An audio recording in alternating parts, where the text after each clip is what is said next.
Magandang hapon sa inyo lahat. Ito po si Herbert Curia, author-promoter ng The Bible Evangelism.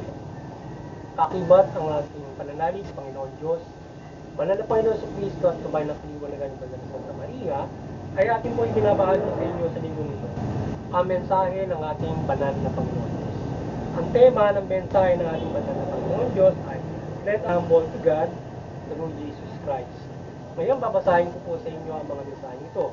Mula po doon sa Bagong Tipan o Mabuting Balita ng pag-aari ng ating banal na Panginoon sa pamamagitan ng banal na Panginoong Jesucristo. At ayon po dito sa San Mateo Kabanata 5, talatang 5, ito po ang mensahe. Mapalad ang mapagpakumbaba sa pagkatatamoy nila ang ipinangako ng Diyos.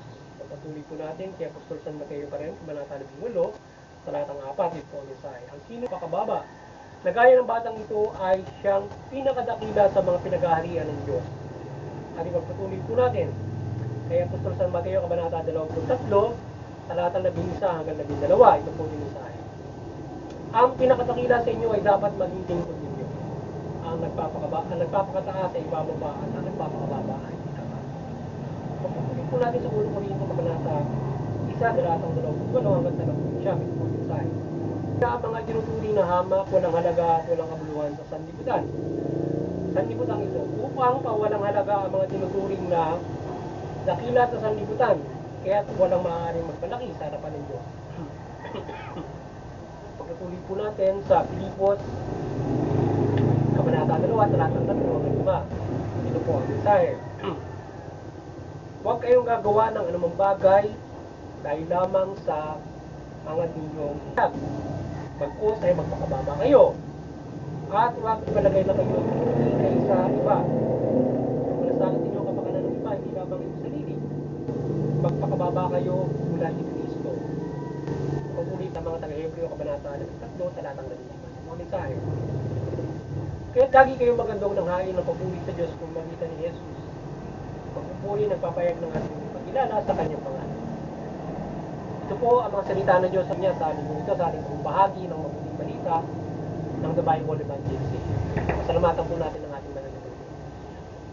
Maraming salamat sa ating banal na Panginoon Diyos sa kanyang mensahe at salitang ito. Ngayon ay paliliwanag ko po sa inyo ang mensahe ito mula sa tema na Let us be humble to God through Jesus Christ. Nais pong ibabatid sa atin ng ating banal na Panginoon Diyos na tayong lahat bumuhay ng nagpapakababa sa pananampalataya sa Kanya mula Panginoon sa Kristo. O mamumuhay tayo na tayo ay mayroong kababaang loob sa ating kapwa-tao. Yan. Ganyan tayo dapat buhay. Yan ang nais ng ating pananampalataya. Hindi tayo dapat hambog at mayabang o palalo sa kapwa natin, lalong-lalo na sa ating banal na Panginoon Diyos. Huwag tayong magmamalaki. Huwag natin pagmamalaki ang ating banal na Panginoon Diyos sapagkat tayo ay maya, tayo ay matalino, or lalong-lalo na kung sasamba ka sa Diyos.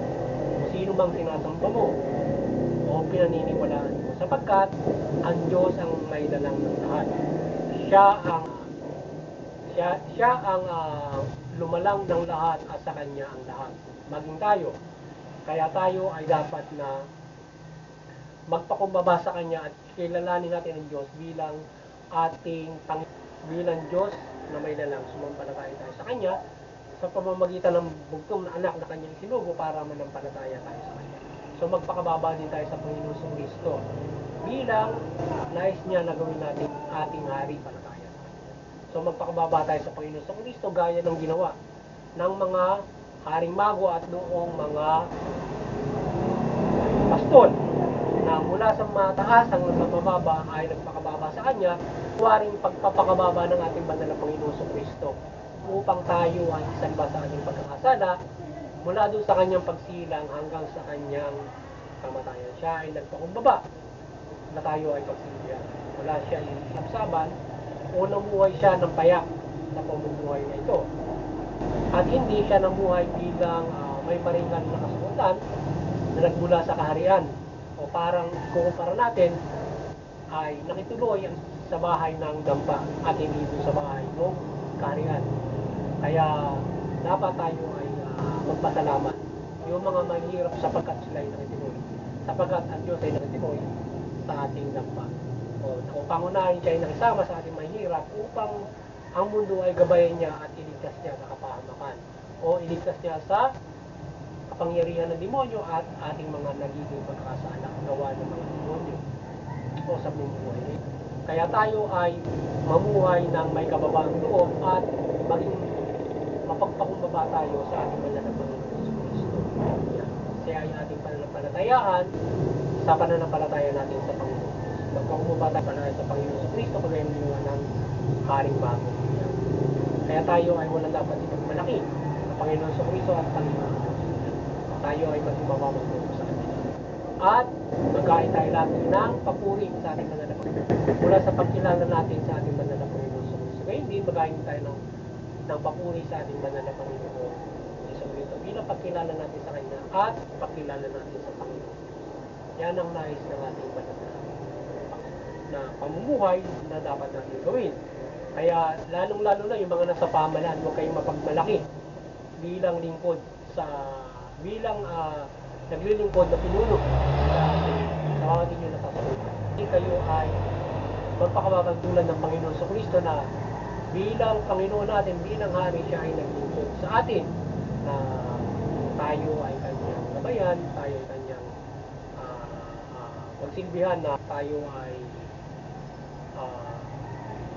gamutin sa ating mga karamdaman, tayo ay tulungan sa ating mga tayo gabayan sa ating pamumuhay. Ganyan, naglingkod sa atin ang ating banal na Panginoon Jesucristo at ang ating banal na Panginoon. Ang ating banal na Panginoon Diyos bilang may lalang at bilang pinuno, bilang hari na naglingkod sa atin. Kaya tayo ay magpakababa upang tayo ay biyayaan at magpalain ng ating habang sa ating kapwa-tao. Sapagkat hindi magandang pamumuhay naman ang may kayabangan.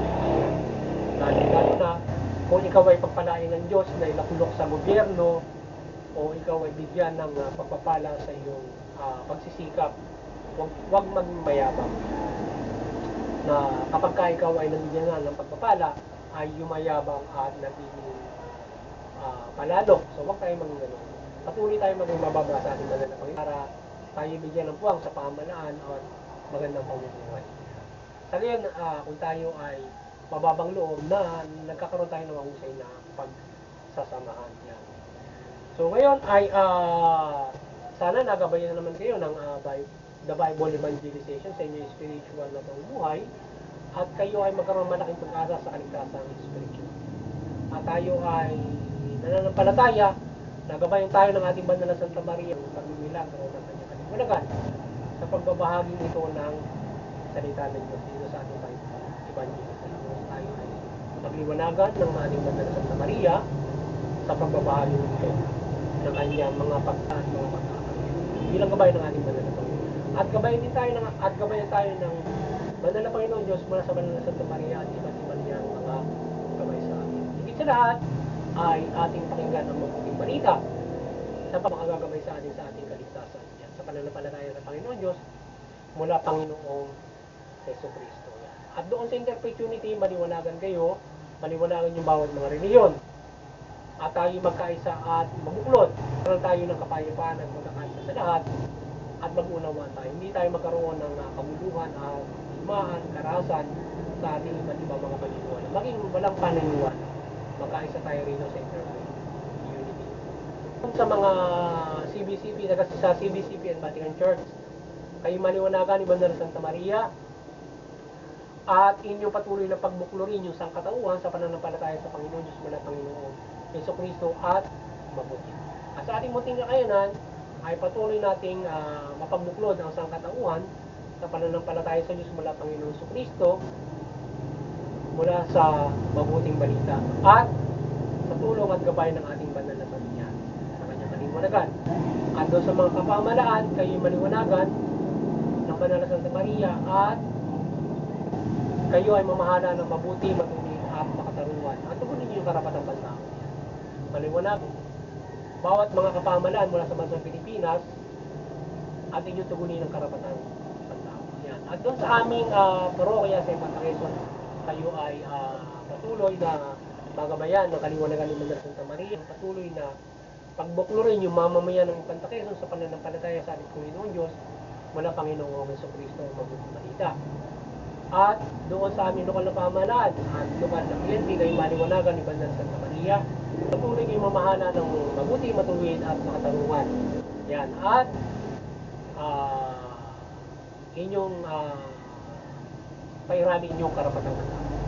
Magandang hapon sa inyo lahat at naway ang pala ng ating banal na Panginoon Diyos ay patuloy na ipagkaloob sa atin at protektahan tayo sa pang-araw-araw nating pamumuhay at hanggang sa kaligtasan espiritual. Tayo ay patuloy na nanampalataya, nagabayan tayo ng Banal na Santa Maria sa pang-araw-araw nating pamumuhagi ng The Bible.